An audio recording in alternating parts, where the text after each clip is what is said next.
Detective Marcus Webb had seen everything in 20 years on the force, but nothing prepared him for what his headlights revealed on that rain-soaked road. A pregnant woman, hanging from an oak tree. Her husband and his mistress thought they'd gotten away with the perfect crime, a staged suicide for $500,000 in insurance money. They were wrong. This is the true story of Beth Harper, a nurse who survived the unthinkable and fought back against the two people who tried to erase her. Before we begin, hit that like button, drop a comment with your thoughts, and subscribe so you never miss stories like this. Now, let's go back to where it all started. The dashboard camera captured it all. Rain hammering against the windshield, headlights cutting through the darkness on Route 49, and there, hanging from the ancient oak tree, a woman's body swaying in the storm. Detective Marcus Webb had seen a lot in 20 years with the Pittsburgh Police Department: gang shootings, overdoses in condemned houses, domestic disputes turned deadly. But he had never seen evil wear such an ordinary face as it did on that October night in 2023. This is the story of how it happened, how a marriage became a murder plot, how love turned into a weapon, and how a woman named Beth Harper survived the unthinkable. 6 months earlier, Beth thought she had everything figured out. At 26 years old, she was living the life she had always dreamed about. She worked as an ER nurse at Mercy Hospital, pulling double shifts to save money for the nursery. Her husband, Travis, was a former paramedic who had transitioned into day trading, claiming he was making good money in cryptocurrency. They owned a modest 3-bedroom house in the suburbs with a mortgage they could almost afford, and Beth was 7 months pregnant with their first child, a baby girl. She folded tiny pink onesies on their bed one Saturday morning, her hands moving with the careful attention of a woman who had waited her whole life for this moment. The nursery was almost ready. She had painted it herself, a soft lavender color that looked purple in the morning light and gray in the evening. A second-hand crib stood in the corner, cleaned until it shone. Travis walked in, phone pressed to his ear, his voice tight with the kind of stress that had become familiar over the past few months. He ended the call and forced a smile. "Everything okay?" Beth asked. "Just work stuff. Crypto market is volatile right now." He kissed the top of her head, his hands briefly touching her swollen belly. "How's our girl?" "Active. She's been kicking all morning. She's going to be a fighter, like her mom." Beth wanted to believe him. She wanted to believe that everything was fine, that the tension in their marriage was just normal stress from preparing for a baby. But there were signs, small cracks in the foundation that she tried to ignore, like the credit card statement she found in his car last week, charges from restaurants she had never been to, a $600 dinner at the Capitol Grill on a night when she had worked a double shift and Travis claimed he had eaten leftover pizza at home. When she confronted him, he had an answer ready. It was a business dinner with potential clients. "I told you about it." "You didn't tell me about it." "Beth, I'm trying to build something here. These networking dinners are important. Do you want me to succeed or not?" The way he said it made her feel guilty for asking. That was Travis's special skill. He could make her doubt her own memory, her own perception of reality. It was a talent that had served him well over the years. But the real crack appeared on a Tuesday afternoon when Beth was reviewing their bank statements. She handled all the household finances because Travis said he was too busy with trading. As she scrolled through the mortgage payments, her heart began to pound. For the past 4 months, she had been the only one making payments. The automatic transfers from Travis's account had stopped in June. She called him at work, her hands shaking. "Travis, I need you to come home. I'm in the middle of something. Now, please." He arrived an hour later, his face already set in defensive lines. Beth showed him the bank statement spread across the kitchen table. "You haven't been paying the mortgage. For 4 months, I've been covering everything." Travis's jaw tightened. "The market has been rough. I had some losses. I was trying to recover before I told you." "How much did you lose?" "It doesn't matter. I'll make it back." "Travis, how much?" He turned away, his shoulders rigid. $87,000. The number hung in the air like poison. Beth felt the room spin. $87,000. Money they didn't have. Money they needed for the baby. For diapers and formula and doctor visits and all the endless expenses of raising a child. How her voice came out as a whisper. "Bad trades. It happens. I'll recover it. We're 7 months from having a baby. We can't afford to lose $87,000. Travis's face flushed red. You think I don't know that? You think I'm not under enough pressure? I'm trying to provide for this family. Beth, I'm trying to give you the life you want, and all you do is criticize me. The argument escalated. Travis's voice grew louder, his gestures more aggressive, and then he shoved her. Not hard, but enough to send her stumbling backward into the kitchen counter. The impact sent a shock of pain through her hip. Beth stared at him, one hand protectively cradling her belly. Travis's eyes widened, as if he couldn't believe what he had just done. Beth, I'm sorry. I didn't mean to. She walked past him to the bedroom and locked the door. Her hands were shaking as she called her best friend Jenna.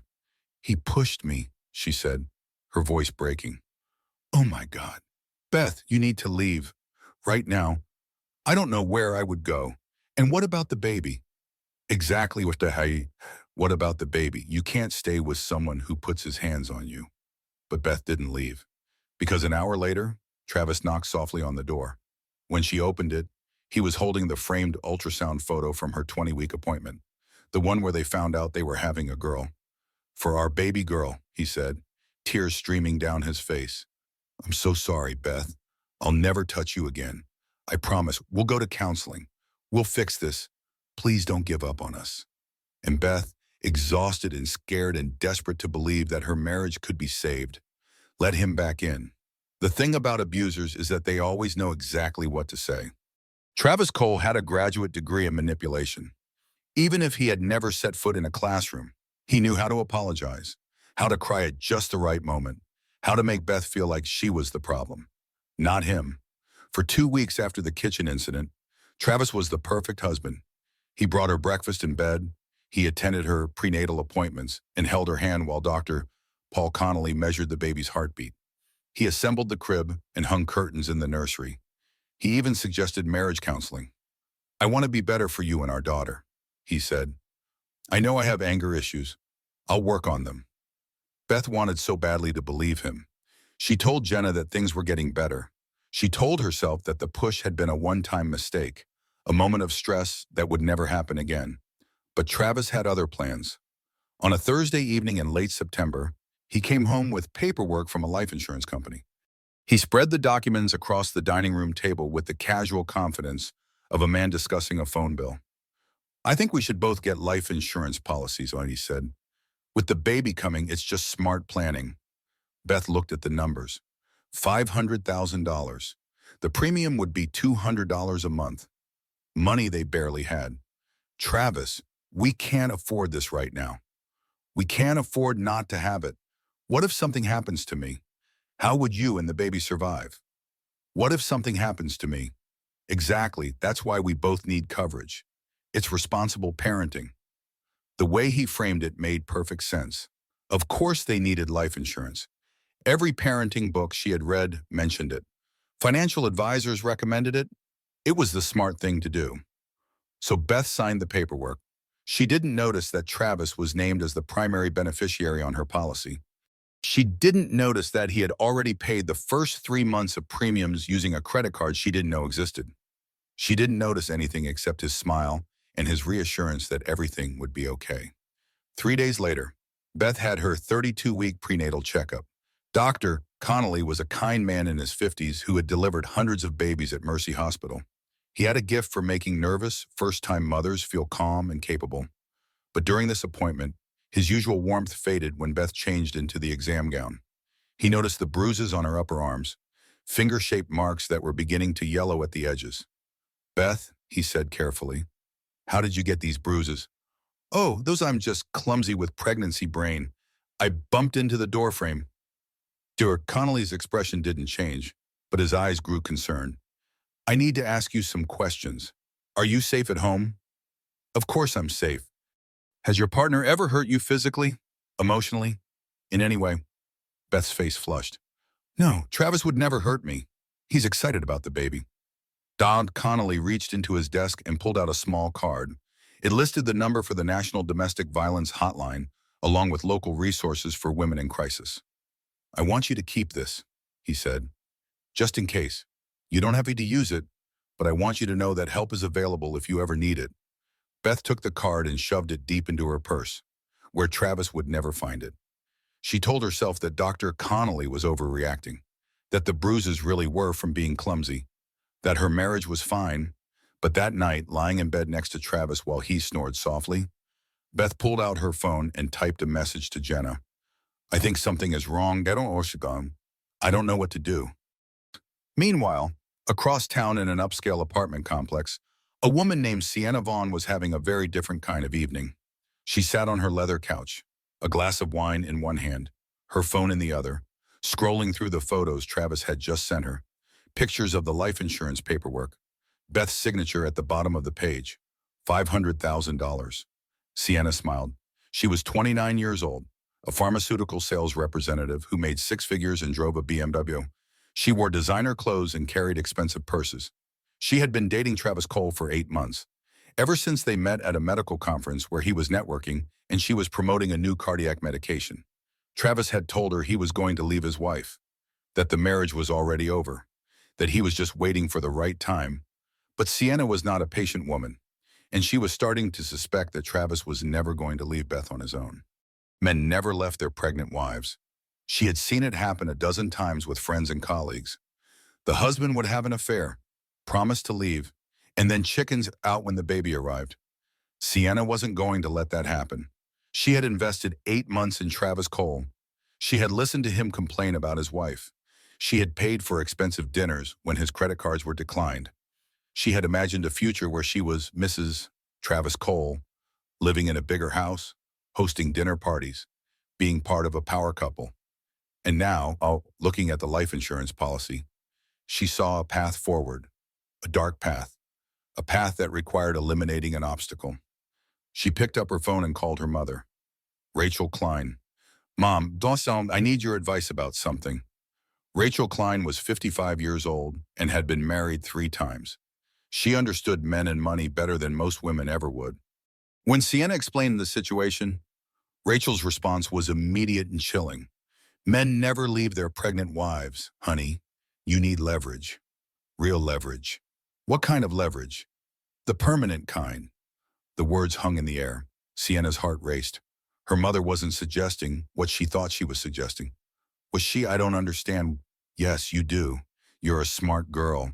You've always known how to get what you want. This is no different. It's just business. Sienna ended the call and sat in the darkness of her apartment, the wine glass forgotten on the coffee table. She thought about Beth Harper, pregnant and naive, standing between her and the life she wanted. She thought about the $500,000. She thought about how easy it would be to make Travis's problem disappear. And she began to plan. Jenna Brooks had been Beth's best friend since nursing school. They had survived clinical rotations together, studied for the NCLEX exam together, and celebrated each other's wedding days. Jenna knew Beth better than anyone, which meant she could see the cracks forming long before Beth was ready to admit they existed. The text message from Beth at 11 o'clock at night was a cry for help, even if Beth herself didn't realize it yet. I think something is wrong. I don't know what to do. Jenna called immediately, but Beth didn't answer. She texted back, call me tomorrow. We need to talk. The next morning, they met at a coffee shop near the hospital before Beth's shift. Jenna brought her laptop and a determination to get answers. Tell me what's going on, Jenna said. Beth wrapped her hands around a decaf latte, her eyes tired. Travis has been acting strange, distant. He's on his phone all the time, and he got really angry last week about the mortgage payments. Did he hurt you? The question hung between them. Beth looked away. He pushed me once, but he apologized. He's been really good since then. Jenna's jaw tightened. Beth, that's not okay. Once is too many times. I know, but he's under a lot of stress. He lost money on trades. He's trying to recover it. How much money? $87,000. Jenna's eyes widened. Oh my God, Beth, where is he getting money to live on if he lost that much? I don't know. He says he's making it back. Jenna pulled out her laptop. What's his Instagram username? Why? Just tell me. Beth gave her the information reluctantly. Jenna navigated to Travis's profile, then started clicking through his followers and the accounts he followed. She was looking for something specific, a pattern, a A clue, and she found it. "Who is Sienna Vaughn?" Jenna asked, turning the laptop screen toward Beth. Beth looked at the profile. A beautiful woman with long dark hair, perfect makeup, designer clothes. The kind of woman who appeared in luxury car commercials. Her Instagram was filled with photos from expensive restaurants, beach vacations, and cocktail parties. "I don't know. Maybe someone from work." Jenna clicked on the tagged photos. And there it was, a post from 6 months ago. Sienna at the Belmont Hotel, the same hotel where Beth and Travis had celebrated their anniversary. The caption read, "Best weekend getaway with my favorite person." The photo showed Sienna lounging by a pool. In the background, barely visible, was a man who looked exactly like Travis. "Beth," Jenna said softly, "I think Travis is having an affair." Beth stared at the photo. Her hands began to shake. She clicked through more of Sienna's posts, finding more breadcrumbs. A photo at Luigi's Italian restaurant, the place Travis called their special spot. A picture at Point State Park where they had gotten engaged.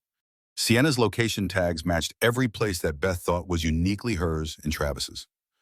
"How long has this been going on?" Beth whispered. "I don't know, but we're going to find out." That evening, Beth confronted Travis. She had printed the Instagram photos and spread them across the kitchen table like evidence at a crime scene. When Travis walked in from work, he froze in the doorway. "What is this? You tell me. Who is Sienna Vaughn?" Travis's face shifted through several expressions. Surprise, guilt, defensiveness, and finally unburned anger. "You're stalking me on social media now, going through my followers. Answer the question. Who is she? A friend, a colleague, someone I network with." "Liar, you've been taking her to our places. The Belmont Hotel, Luigi's, the park where you proposed to me." Travis's composure cracked. "Fine, yes, I've been seeing someone. Are you happy now?" The admission hit Beth like a physical blow. She had suspected it, but hearing him say it out loud made it real, made it undeniable. How long? 8 months. 8 months. Beth was 7 months pregnant, which meant Travis had started his affair before they even knew they were having a baby. "Why?" Her voice broke on the word.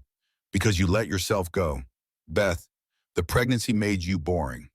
All you talk about is babies and nurseries and diaper genies. Sienna makes me feel alive. She's exciting. She's fun. She's everything you're not anymore." The cruelty of his words was designed to wound. And they did. Beth felt every syllable like a knife cutting into her self-worth. "I'm carrying your child.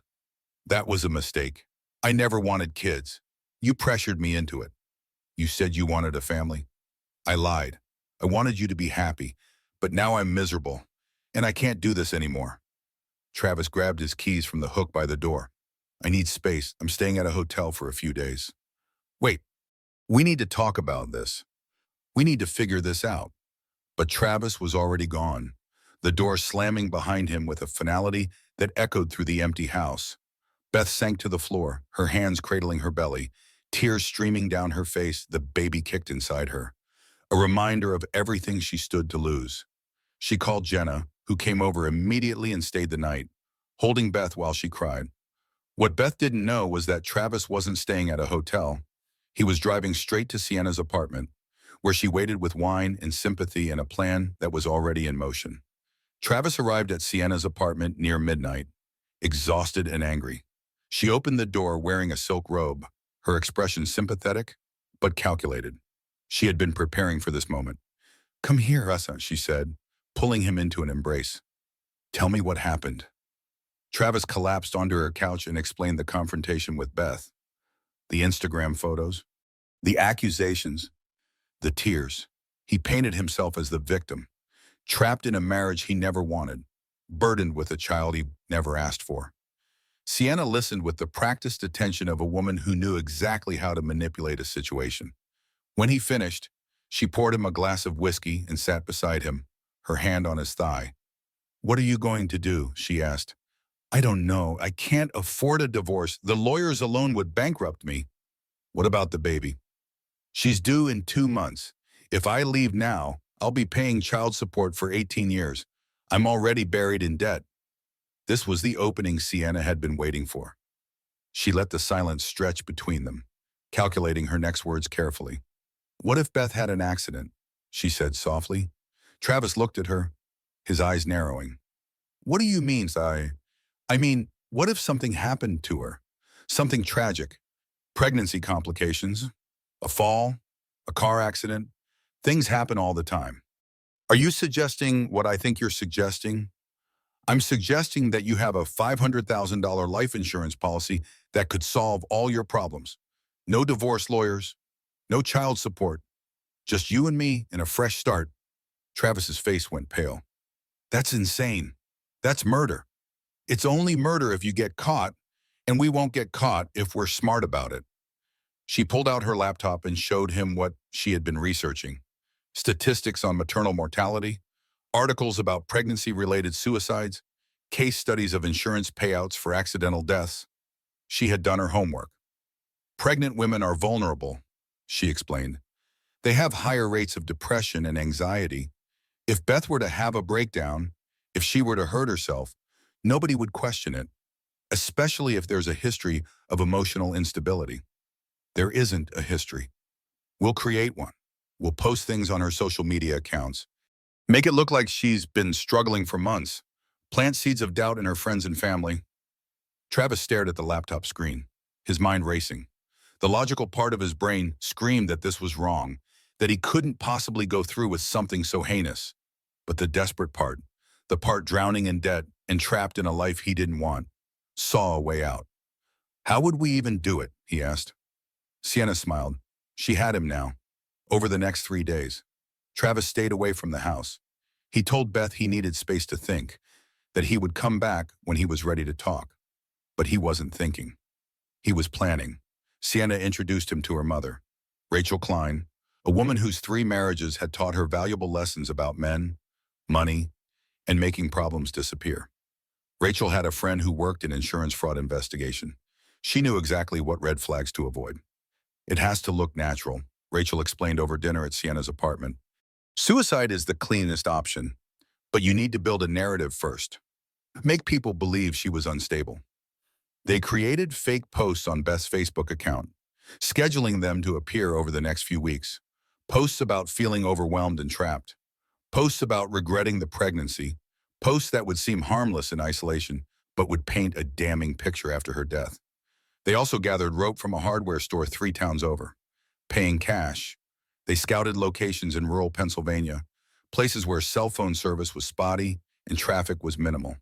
They practiced their alibis. And then a complication arrived. A man named Owen Price. Owen was Travis's bookie, a loan shark who operated out of a strip mall in Wilkinsburg. Travis owed him $140,000 from sports betting losses accumulated over the past year. Owen was not a patient man. He showed up at Beth's house on a Wednesday afternoon when she was home alone. She opened the door to find a man in his 40s, muscular and cold-eyed, with tattoos crawling up his neck. Is Travis home? Owen asked. No, who are you? A friend. Tell him Owen stopped by. Tell him he has until the end of the month to pay what he owes, or things are going to get very unpleasant for his family. Beth's blood ran cold. How much does he owe? Owen smiled without warmth.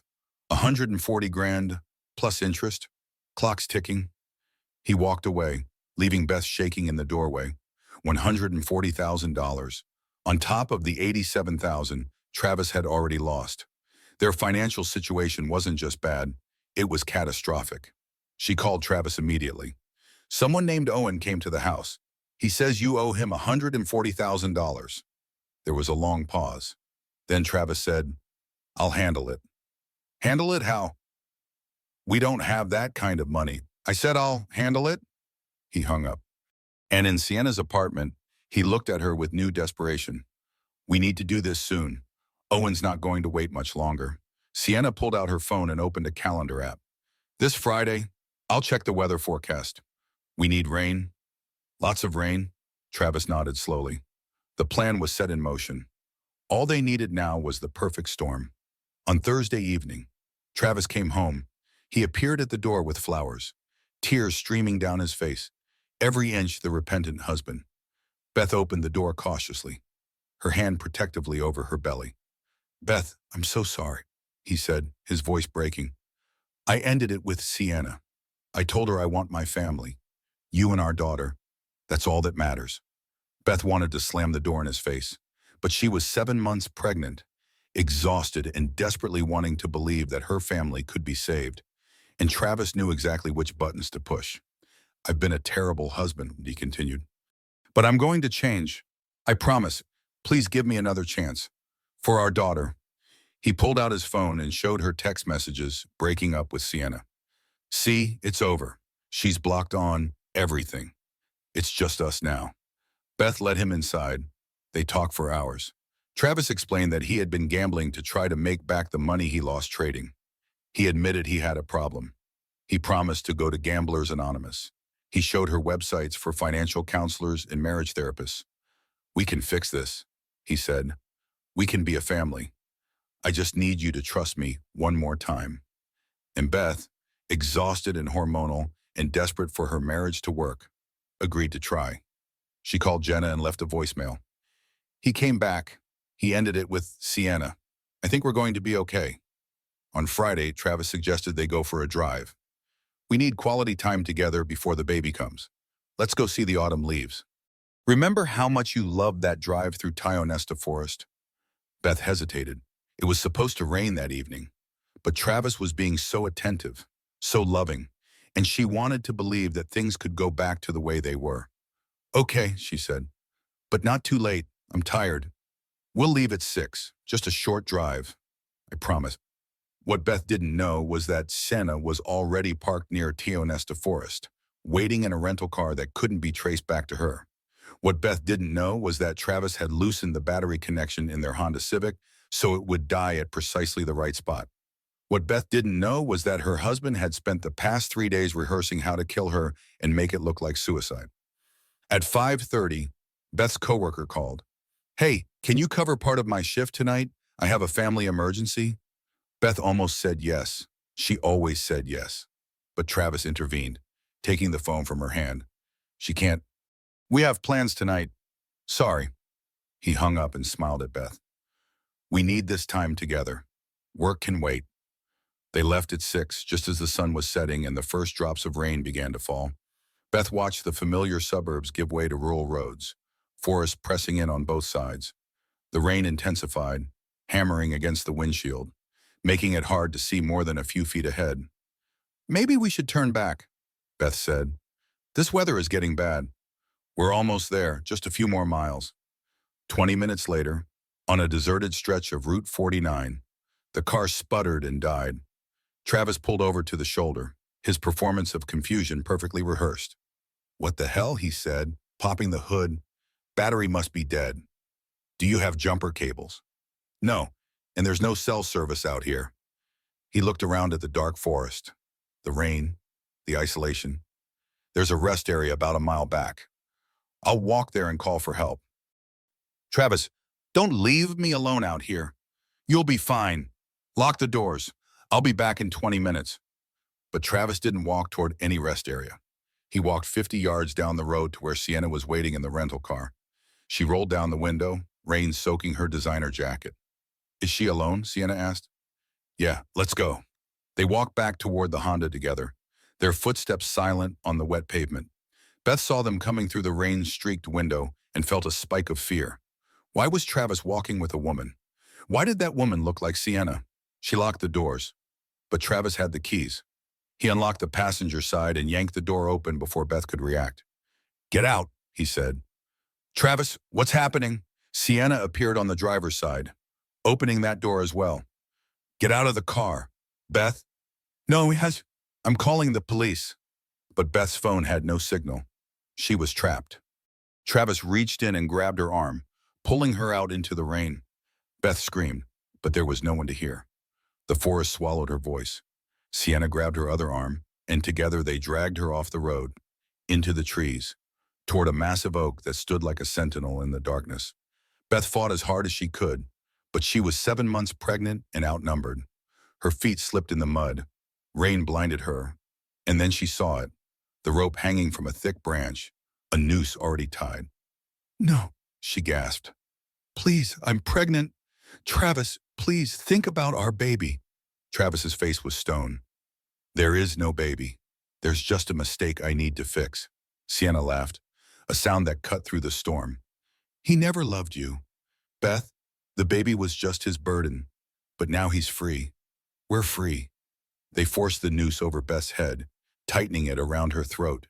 Beth clawed at the rope, her fingers scraping uselessly against the rough fibers. She thought of her daughter, growing inside her, innocent and unaware that her mother was about to die. I love you, Beth whispered to her belly. I'm so sorry. Travis and Sienna pulled on the other end of the rope, hoisting Beth into the air. Her toes scraped at the ground, finding no purchase. The rope cut into her throat. She couldn't breathe, couldn't scream. The world began to darken around the edges. Travis checked her pulse, his fingers cold against her neck. It's done. They walked away, leaving her hanging from the oak tree in the rain. Detective Marcus Webb was 55 years old and counting down to retirement. He had joined the Pittsburgh Police Department fresh out of the academy. 20 years of night shifts and crime scenes and broken families. He had seen the worst of humanity: drug overdoses in filthy apartments, children killed by parents who were supposed to protect them, domestic disputes that ended in blood on kitchen floors. But he had never seen anything quite like what he found on Route 49 that October night. Webb was driving home from a late shift at the precinct, taking the back roads because he enjoyed the quiet solitude of rural Pennsylvania. The rain was heavy, his windshield wipers working overtime to clear the glass. He almost missed it, just a flash of something pale in his headlights as he rounded a curve. He slowed down, his instincts prickling. Something was wrong. He reversed the car and aimed his headlights at the tree line. And there she was, a woman hanging from an oak tree, her body limp, rain soaking her clothes and hair. She was visibly pregnant. Jesus Christ, Webb breathed. He grabbed his radio and called it in. This is Detective Webb. I've got a possible suicide on Route 49, mile marker 72. Female, pregnant, hanging from a tree. Send ambulance and backup immediately. He ran through the rain, his heart pounding. The woman's face was blue, her eyes half closed. He pulled out his pocket knife and cut the rope, catching her as she fell. She was heavy, dead weight in his arms. He lowered her to the muddy ground and checked for a pulse. Nothing. He started CPR, his hands pressing against her chest in steady compressions. 30 compressions, 2 breaths. 30 compressions, 2 breaths. Rain poured down on both of them, mixing with the mud and blood from where the rope had cut into her neck. Come on, he muttered. Don't you die on me. Don't you dare die. He kept going until he heard sirens in the distance. The ambulance arrived, EMTs taking over with practiced efficiency. They intubated her, started an IV, loaded her onto a stretcher. Webb stood in the rain, watching them work, his clothes soaked and his hands shaking from adrenaline. One of the EMTs, a young woman named Sarah, looked at him with grim determination. She's alive, barely, but we need to move now. They raced toward Mercy Hospital with lights and sirens blaring. Webb followed in his own car, his mind already working through the scene. Something about it felt wrong. The location was too isolated. The rope looked new, not weathered, and the woman's fingernails were broken, as if she had been clawing at something, or someone, at the hospital. Chaos erupted. The woman, Beth Harper, according to her ID, was rushed into the OR for an emergency cesarean section. She had flatlined twice in the ambulance. The baby was in distress, her heart rate dropping dangerously low. Webb waited in the hallway, watching doctors and nurses run past. An hour later, Dr. Connolly emerged, his scrubs stained with blood. The baby, Webb asked. Alive, 29 weeks. She's in the NICU, critical but stable. And the mother? Induced coma. She's got severe trauma to her trachea, possible brain damage from oxygen deprivation. We won't know the extent of the damage until she wakes up. If she wakes up? Webb thanked him and walked outside to call his sergeant. I need a crime scene unit at Route 49. This wasn't a suicide. This was attempted murder. Over the next 12 hours, the evidence piled up. The forensic team found DNA on the rope from 2 different people, neither of them Beth Harper. They found tire tracks from 2 vehicles near the scene. They found signs of a struggle. Beth's car was discovered nearby with a deliberately disconnected battery. Webb pulled Beth's phone records and bank statements. He found the life insurance policy with Travis Cole listed as the primary beneficiary. He found evidence of Travis's gambling debts and his affair with Sienna Vaughn. He found the fake social media post designed to make Beth look suicidal. The case built itself. All Webb had to do was connect the dots. But he needed Beth to wake up. He needed her testimony. Because without it, a good defense lawyer could create reasonable doubt. Could claim that Beth had staged her own hanging and accidentally gone too far. Could claim that Travis and Sienna had alibis. Webb sat by Beth's hospital bed, watching the machines beep and hiss, keeping her alive. Come on, Beth, wake up. Tell me what happened. Let me get justice for you and your baby. But Beth remained silent, trapped in the darkness of unconsciousness. Meanwhile, Travis and Sienna were playing their roles perfectly. They appeared on the local news, Travis with tears streaming down his face, Sienna playing the concerned family friend. My wife was struggling with depression, Travis said to the cameras. I tried to help her. I suggested counseling, but she wouldn't listen. This is my worst nightmare. Sienna stood beside him, her hand on his shoulder in a gesture that looked supportive, but was actually possessive. She had dressed carefully for the cameras. Conservative clothes, minimal makeup, the picture of respectability. What they didn't know was that Detective Webb was already building a case against them, and that every word they spoke was being recorded, analyzed, and stored as evidence for the trial that was coming. Beth Harper woke up on day 10. Her eyes fluttered open in the dim light of the ICU, confusion and pain washing over her in waves. She couldn't remember where she was or why everything hurt so much. Her throat felt like it had been torn apart. When she tried to speak, only a raspy whisper emerged. A nurse noticed immediately and rushed to her side. Beth, can you hear me? You're at Mercy Hospital. You're safe now. Safe. The word felt foreign. Beth tried to remember what had happened. Images flashed through her mind like broken photographs. Rain, trees, a rope around her neck, Travis's cold eyes, Sienna's cruel laughter, and then the most important thing, the only thing that mattered. My baby, Beth rasped. Where's my baby? The nurse's expression softened. Your daughter is in the NICU. She's 29 weeks. It's touch and go, but she's a fighter. Beth tried to sit up, but pain lanced through her body. I need to see her. Soon, but first, there's someone who needs to talk to you. Detective Webb entered the room a few minutes later. He had kind eyes set in a weathered face, the look of a man who had seen too much darkness, but still chose to fight for the light. Mrs. Harper, I'm Detective Marcus Webb. I'm the one who found you. I need to ask you some questions about what happened that night. Are you up for that? Beth nodded weakly. And then, in a voice that hurt to use, she told him everything. The affair, the financial problems, the life insurance policy, the fake social media post, the drive to Tionesta Forest, Travis and Sienna dragging her into the woods, the rope, the moment she thought she was going to die. Webb recorded every word. When Beth finished, tears were streaming down her face, mixing with the oxygen mask condensation. Did you try to kill yourself? Webb asked, even though he already knew the answer. No, never. They tried to kill me. They tried to murder me and my baby for insurance money. That's what I thought. We've been building a case. I just needed your testimony to seal it. That evening, Travis and Sienna were arrested at Sienna's apartment. They were in bed together when the police burst through the door, 6 officers with guns drawn and arrest warrants in hand. Travis Cole, Sienna Vaughn, you're under arrest for attempted murder, conspiracy to commit murder, and insurance fraud, Webb said, reading them their rights with grim satisfaction. Travis's face went white. Sienna screamed, clawing at the officers, her mask of respectability finally shattering. They were taken to the Allegheny County Jail in separate cars, both of them shouting that it was all a misunderstanding, that Beth was lying, that they were innocent. But the evidence told a different story.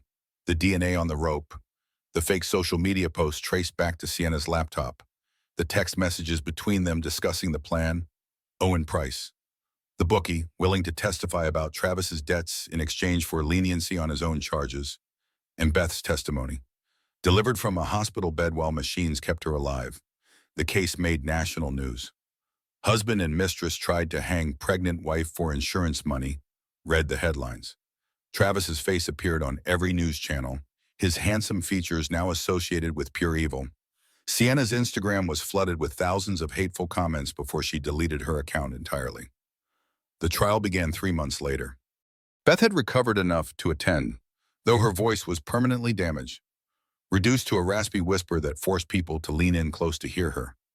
She sat in the courtroom with Jenna beside her, watching as Travis and Sienna tried desperately to save themselves. Sienna's defense strategy was to blame everything on Travis. She claimed he had manipulated her, that she had been under his control, that she never intended for anyone to get hurt. She cried on the witness stand, her perfect makeup running down her face in black streaks. Travis's strategy was to blame Sienna. He claimed she had planned everything, that he had been reluctant, that she had threatened to expose his debts if he didn't go along with it. He played the victim, insisting that he still loved Beth and would never hurt her. But then the prosecution played a recording. Sienna's mother, Rachel, facing her own charges as an accessory, had agreed to testify in exchange for a reduced sentence. She provided text messages and recorded phone conversations where Sienna and Travis discussed every detail of the murder plot. The jury deliberated for 2 hours. When they returned, the verdict was unanimous. Guilty on all counts. Travis Cole was sentenced to 35 years in prison without the possibility of parole. Sienna Vaughn received 30 years. Rachel Klein got 5 years for her role in the conspiracy. Beth watched from the gallery as they were led away in handcuffs. Travis looked at her one last time, his eyes filled with something that might have been regret or might have been anger. She would never know which, and she didn't care. Victory in court didn't mean victory in life. Beth learned that lesson quickly. The trial had given her justice, but it couldn't give her back what she had lost. Her daughter, whom she named Grace, survived the premature birth but suffered complications. Cerebral palsy from oxygen deprivation. Grace would need physical therapy, occupational therapy, and specialized care for the rest of her life. The medical bills from the birth and the hanging trauma totaled $2,300,000. Beth's insurance covered some of it, but they were fighting the claims, arguing that the injuries resulted from a criminal act and therefore weren't covered under standard medical policies. Beth couldn't work as an ER nurse anymore. The trauma to her throat made it impossible to communicate clearly in emergency situations. Her raspy whispers simply couldn't cut through the chaos of a busy emergency room, and the PTSD made it hard to function in high-stress environments. Loud noises sent her into panic attacks. The smell of rain made her physically ill. She lost the house, without Travis's income, without her own ability to work. The mortgage payments piled up until the bank foreclosed. She moved into a small 2-bedroom apartment in a less expensive neighborhood, furnished with donations from friends and secondhand furniture from thrift stores. The life insurance company refused to pay out. Travis's conviction meant the policy was void due to the felony exclusion clause. Beth's lawyer filed suit, arguing that she was the victim and shouldn't be punished financially for her husband's crimes. But the legal battle would take years, and Beth needed money now. She applied for disability benefits for Grace. She worked part-time as a medical records clerk, a job that didn't require her to speak much. She accepted help from Jenna, from her church, from strangers who had followed her story in the news and wanted to help. But every day was a struggle. Every single day. Grace was 2 years old now. A beautiful little girl with Beth's eyes and a smile that could light up a room. But she couldn't walk without assistance. She couldn't feed herself. She needed constant care and attention. Beth loved her daughter more than anything in the world. But some nights, alone in her apartment with Grace asleep in the next room, she wondered if the rope should have finished what it started. Those were the dark thoughts that crept in during the sleepless nights, the thoughts that made her understand why so many survivors struggled after justice was served. Because justice didn't pay the bills.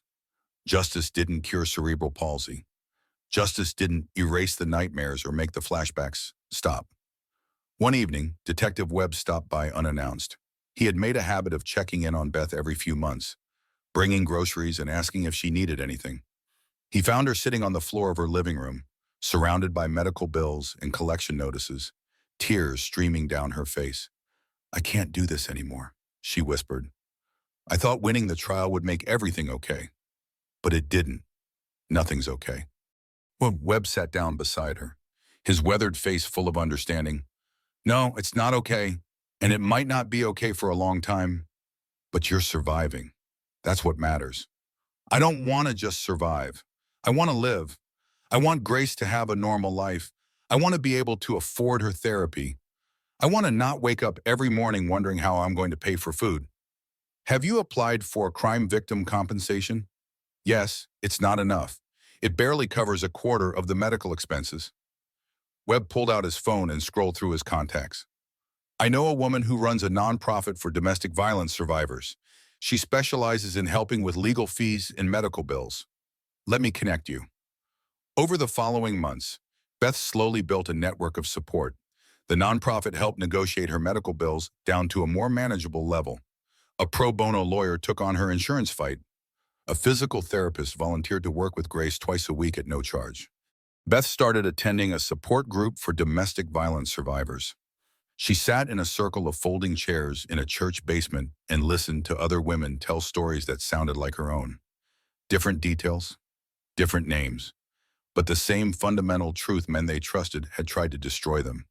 And slowly, painfully, Beth began to heal. Not completely, never completely, but enough to function, enough to be a mother to Grace, enough to imagine a future that didn't involve constant fear and desperation. She began speaking publicly about her experience. Local news stations interviewed her. Domestic violence organizations invited her to share her story at fundraisers.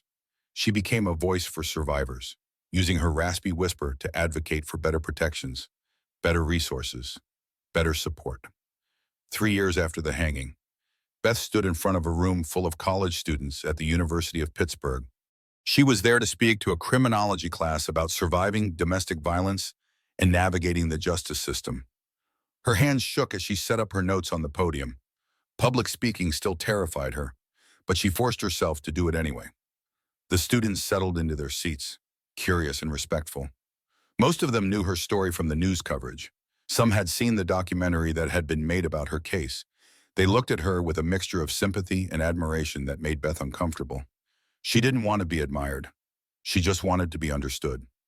"My name is Beth Harper," she began, her raspy voice carrying through the lecture hall with the help of a microphone. "4 years ago, my husband and his mistress tried to hang me from a tree while I was 7 months pregnant. They wanted to kill me for insurance money, but a detective driving past happened to see me and cut me down just in time." No, she paused, letting the weight of those words settle over the room. "People call me a survivor. They call me brave. They call me an inspiration. But I want to tell you the truth that nobody talks about. Surviving isn't the same as winning." Beth clicked to the next slide, which showed a photo of Grace in her wheelchair, smiling at the camera. "This is my daughter. She has cerebral palsy because of what happened that night. She'll need care for the rest of her life. I can't work as a nurse anymore because the trauma to my throat damaged my voice. I lost my house. I'm still fighting with insurance companies. I have PTSD that makes normal life incredibly difficult." She looked out at the students, seeing their faces shift from admiration to uncomfortable realization. "Justice doesn't fix everything. The men who hurt me are in prison.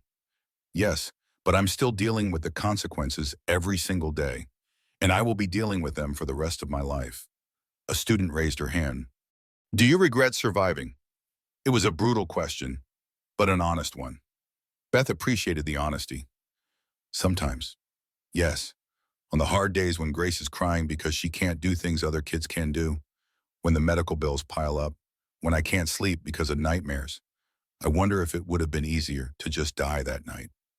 The room went silent. This wasn't the inspirational speech they had expected. But then Grace laughs at something silly, or she makes progress in physical therapy, or she tells me she loves me. And I remember why I fought so hard to live. Not for myself, for her. Beth advanced to the next slide, which showed a list of statistics.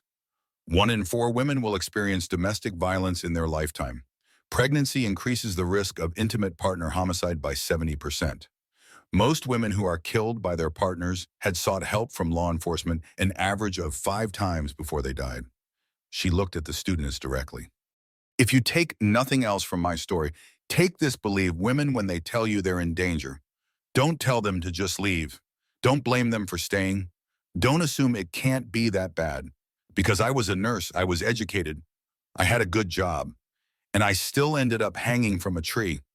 After the lecture, several students approached Beth with questions. One young woman, who couldn't have been more than 20, pulled her aside. "My boyfriend pushed me last week," she said quietly. "Just once. He apologized and said it would never happen again. Does that mean I should leave him?" Beth looked at this young woman who reminded her so much of herself 4 years ago. "Yes, leave him now, because it will happen again. And next time it might not be a push. It might be worse. You deserve better." The student's eyes filled with tears. "But I love him. I loved my husband too. Love isn't enough when someone is willing to hurt you. Please learn from my mistake. Leave before you're the one in a hospital bed fighting for your life." Later that evening, Beth returned to her apartment where Grace was with a babysitter. She paid the sitter, then sank onto the couch with exhaustion that went bone deep. These speaking engagements took everything out of her, reliving the trauma, seeing her pain reflected in other women's eyes, carrying the weight of their expectations that she would somehow have all the answers.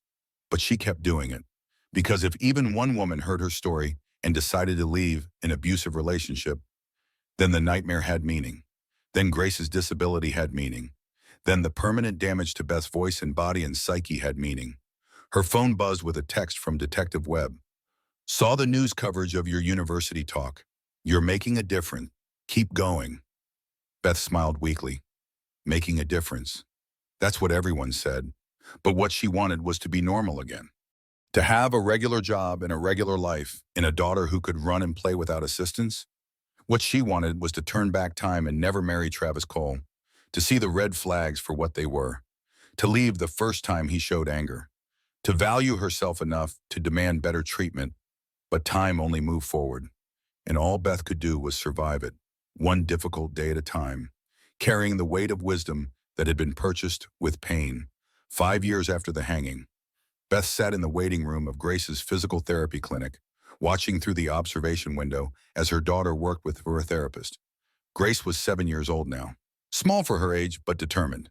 She was attempting to walk with forearm crutches, her face scrunched up in concentration as she took one shaky step, then another. Beth's heart swelled with pride and broke with grief simultaneously. Every milestone Grace achieved came with the reminder of everything she had lost. Normal children walked at 12 months. Grace was still struggling at 7 years. Normal children ran and jumped and played. Grace needed assistance with everything. But Grace never complained. She faced every challenge with a smile and a determination that humbled Beth. When other kids stared at her wheelchair or her crutches, Grace would cheerfully explain that her legs worked differently, but her brain worked just fine. She was funny and smart and kind, traits she hadn't inherited from her father. Detective Webb had become a fixture in their lives over the years. He stopped by every few weeks, bringing groceries or helping with household repairs. He had retired from the police force but couldn't seem to retire from caring about the people he had saved. Last month, he had helped Beth file paperwork to have Travis's parental rights terminated permanently. Travis had sent a few letters from prison, claiming he wanted to be part of Grace's life. Beth had burned them without reading past the first sentence. The insurance lawsuit had finally settled, providing enough money to cover most of Grace's past medical bills and set up a trust fund for her future care. It wasn't the full policy amount, but it was enough. Beth had moved to a better apartment in a safer neighborhood with good schools. She had enrolled in online classes to become a medical billing specialist, a job she could do from home that wouldn't trigger her PTSD. Life wasn't perfect, but it was livable. And some days, that felt like victory enough. Jenna remained her closest friend, stopping by every Sunday for lunch and helping watch Grace when Beth needed a break. Dr. Connolly had testified at the trial and had since become an advocate for screening pregnant women for domestic violence. He had created a program at Mercy Hospital to identify and help at-risk mothers. Even Rachel Klein, Sienna's mother, who had testified against her own daughter, had reached out after completing her prison sentence. She sent letters apologizing for her role in the conspiracy and asking if there was any way to make amends. Beth didn't respond to the first 5 letters, but eventually she wrote back. The only way to make amends is to warn other mothers not to raise their daughters to view other women as obstacles to destroy. Teach them that there's enough love and success in the world for everyone. Teach them that tearing someone down doesn't lift you up. As Beth watched Grace complete her therapy session, triumph lighting up her face as she made it across the parallel bars unassisted, a memory surfaced. That night in the rain, the rope around her neck, the moment she thought she was going to die. She had whispered to her unborn daughter, "I love you. I'm so sorry." But she had nothing to be sorry for. She had fought like hell to survive. She had given Grace life, even though that life was harder than it should have been. And every day she continued to fight for Grace's care, for other survivors, for a future where domestic violence wasn't dismissed or minimized or blamed on the victim. The therapy session ended, and Grace rolled out in her wheelchair, her face glowing with achievement. "Mom, did you see I walked the whole way?" "I saw, sweetheart. I'm so proud of you. Can we get ice cream to celebrate?" Beth laughed, the sound still raspy but genuine. "Yes, we can get ice cream." They left the clinic together, Grace chattering about school and her friends and a book she was reading. Beth listened, soaking in every word, every moment of her daughter's presence. The scars on Beth's neck had faded to thin white lines. Most people didn't notice them anymore, but Beth saw them every morning in the mirror, a reminder of the worst night of her life and the strength it had taken to survive it. She thought about the question that college student had asked years ago. "Do you regret surviving?" The answer was complicated. Yes, when Grace struggled. Yes, when the bills piled up. Yes, when the nightmares woke her at 3 in the morning. But also no, because Grace existed, because Beth had found purpose in helping other survivors, because life, even damaged life, still held moments of unexpected joy. As they drove home, Grace humming along to the radio, Beth caught sight of herself in the rearview mirror. She looked older than 31. The trauma had aged her, but her eyes were clear and focused. She had survived Travis Cole. She had survived Sienna Vaughn. She had survived the rope and the rain and the darkness that tried to swallow her whole. And she would continue surviving, one day at a time, for as long as Grace needed her. That night, after Grace was asleep, Beth sat at her kitchen table and opened her laptop. She had been writing a memoir, slowly, a few paragraphs at a time when the memories didn't hurt too much. The working title was The Hanging Tree, a Survivor's Story. She typed a new chapter, her fingers moving across the keyboard with purpose. People ask me what I learned from nearly dying. They want wisdom. They want meaning. They want me to say that it made me stronger or taught me valuable lessons about life. But the truth is simpler and harder learns that evil exists, often in the faces of people we trust. I learned that justice and healing are not the same thing. I learned that surviving is not the same as winning. And I learned that love, real love, is not what Travis pretended to give me, but what I give to Grace every single day, despite everything it costs me. She saved the document and closed the laptop. Outside, rain began to fall, gentle drops against the window. Beth's hands trembled slightly at the sound, muscle memory triggering anxiety. But she took a deep breath, reminded herself that she was safe, that Grace was safe, that the nightmare was over. And then she did what she did every night. She walked to Grace's room, stood in the doorway, and watched her daughter sleep. Grace's chest rose and fell with steady breaths. Her small hand clutched a stuffed elephant. She was alive and safe and loved. "We made it through another day," Beth whispered into the darkness. "Tomorrow we'll make it through another." And that, she had learned, was what survival actually meant. Not triumph, not victory, just the quiet determination to wake up each morning and keep going, carrying the weight of trauma with the strength of love, one difficult day after another, until eventually the days became weeks and the weeks became years and life somehow continued. The rain fell outside. Inside, mother and daughter slept. And Detective Marcus Webb, driving home from a late dinner, took the back roads through Pennsylvania, his eyes scanning the darkness, forever watching for someone who might need saving, forever haunted by the woman he had found hanging from a tree, forever grateful that he had been in the right place at the right time to cut the rope and give her a chance at the complicated, painful, precious gift of survival.